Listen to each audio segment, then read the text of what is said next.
let's get into it. First question this week, what advice would you give to a couple who has 5 kids, no chance of a babysitter or help from family? This one near and dear to my heart because my husband and I were military, right? So we hop around, and normally where we end up, we don't have family close. Like here, our closest family is 11 hours away. And so the odds of us being able to get family to come watch the kids, not very often. And then also like getting a babysitter is a huge challenge for us because my youngest son has ADHD and autism. And because of his behaviors, he can be really challenged. He can be a really challenging kid to watch, especially for teenagers, because he has no respect at all for teenagers. For adults, it depends on the adult, but for teenagers, not at all. And so he's basically a walking tornado, and he can be really challenging. So I definitely empathize with this dynamic. That being said, when it comes to relationships, if you're talking about a romantic relationship and trying to maintain a healthy relationship, that time together is crucial, so important. Because if we don't have that time together, we start to get disconnected, right? And as we've talked about, as I talk about in all of my stuff, connection is the most critical element to a healthy relationship, because if the connection goes crazy, if the connection becomes disconnection, then communication doesn't work and everything starts to fall apart. Okay, most couples who break up, split up, get divorced, it really comes down to connection. So in terms of making that time together, you're really going to need to prioritize ways to do that. And I'll give you some examples, but the most important part there is you have to prioritize it. You have to make it essential, make it important. And so some ways that you can do that if you have a lot of kids is you work around the times that your kids are asleep. And that means that, you either have to stay up late or get up early and deal with the consequences of that for the day. Maybe you're going to be a little bit tired, but ideally you're having some really good connection time and it's totally worth it. So you have more kids than I do, but what my husband and I do is we wait till our kids go to bed. We have a very set bedtime routine. And if you don't have a set bedtime routine, that's also something that you need to work on, okay? If the systems are broken, then we need a new system. Something that was very important to us early on was sleep training our children. And the reason for that is that it's good for them, right? Kids need sleep. They have to be able to sleep in order to grow. They have to be able to sleep. We all need good sleep in order to recover physically. That's our body's recovery period. And so we're not able to heal. You're going to be more prone to catching colds, more prone to getting sick if you're not getting good sleep. Okay. It's also going to affect kids developmentally. So it was very important to us early on to sleep train our babies so that they were able to get a good night's rest. My son has slept from the time he was a little over a year old, because when my husband was deployed, I did not sleep train, and I was up 6 times a night while I was also a flight commander in the Air Force. It was horrible. I was exhausted. I got in a car accident because I fell asleep at the wheel. It was so bad. And so when my husband came home, he was like, we're not doing this. You have to sleep. We're going to lose our minds if we're not sleeping. So that's what we looked into, healthy ways to sleep train our children. And after that, my kiddo has slept 12 hours a night since he was a year old, 12 hours a night. And when we adopted our youngest son, same thing. We went into the sleep. He was a toddler. We sleep trained him, and he also sleeps 12 hours a night. They sleep 7 to 7 every single night.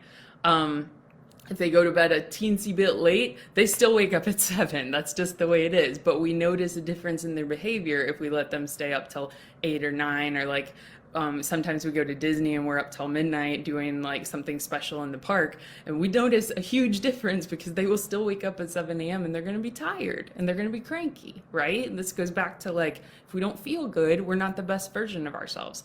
So for you, if your kiddos aren't sleep trained and you don't have a set bedtime routine, then I would definitely prioritize that and strategies to make that work. If you try something and it doesn't work, we keep working on adaptable solutions. We adapt, try a new solution, adapt, try a new solution until we find a system that actually works. And then when they are sleep trained so that they're sleeping at a regular bedtime, that's when we can say, okay, like my kids go to bed at 7, we don't go to bed till 11. So, or 12. I sleep, I promise, but like we go to bed later than our kids. So there are hours there, there's a window that we can have at home date nights. And the at home date night, if I haven't made this clear already, I'm super passionate about that. I wrote a whole ebook of date night ideas for that. And the reason is that you don't need, like, I had to do that, right? Because we're moving around and we don't have family, and my youngest is so hard to babysit for. It doesn't mean we never go out, but most of our date nights are at home because of that. So we do date after the kiddos go to bed, and we'll do something creative, something fun during those few hours afterwards. We have had dates where we wake up early because our kids are also trained to, if they wake up at 7 or if they wake up even at 6:30, they're allowed to be up, but they have to play quietly in their room or read books. That's our house rule. And so at 7:30, if they're once they're able to get out of their rooms and stuff, then they can come downstairs, we do breakfast, blah, blah, blah. But that means they're in their room until 7:30. So if we woke up at 6 or 5:30 or something like that, then we still have time and we have a window to have a date. So we do like breakfast in bed. We can see the sunrise from our room, so that just works out well in our room. But even in Colorado, when we didn't have that, we still did dates like that. And that's time for you to spend together before your kiddos wake up. Okay, outside of that, another opportunity for you is family dates. And I know you're like, okay, a family date's not a date night. The whole point is to get away from the kids. But if your relationship is in a struggling spot, then anytime you're participating in fun experiences together is still contributing to bonding and attachment between you and your partner. Also with your kids. But like my husband and I, when we go mini golfing, I'm flirting with that guy nonstop. Like I'm all over him. Okay. It doesn't matter if my kids are around. They're used to seeing me like kiss him or hold hands or snuggle up to him. Like they're used to seeing that. I think it's healthy for them to see. I want them to be affectionate with their spouses. I want them to be kind to their spouses. So it's really important to me that they see that anyway. They see us dating each other. They see us flirting with each other.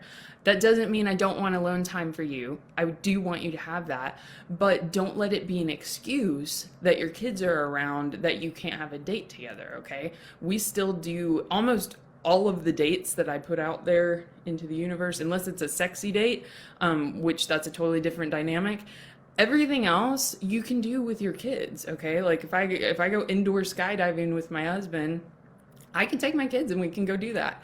If I want to, we did a thrift store date this weekend. I'm partnering with a different company, and I was trying to demonstrate this. So we went to the thrift store and we like picked out outfits for each other. Guys, this turned out so much funnier than I thought.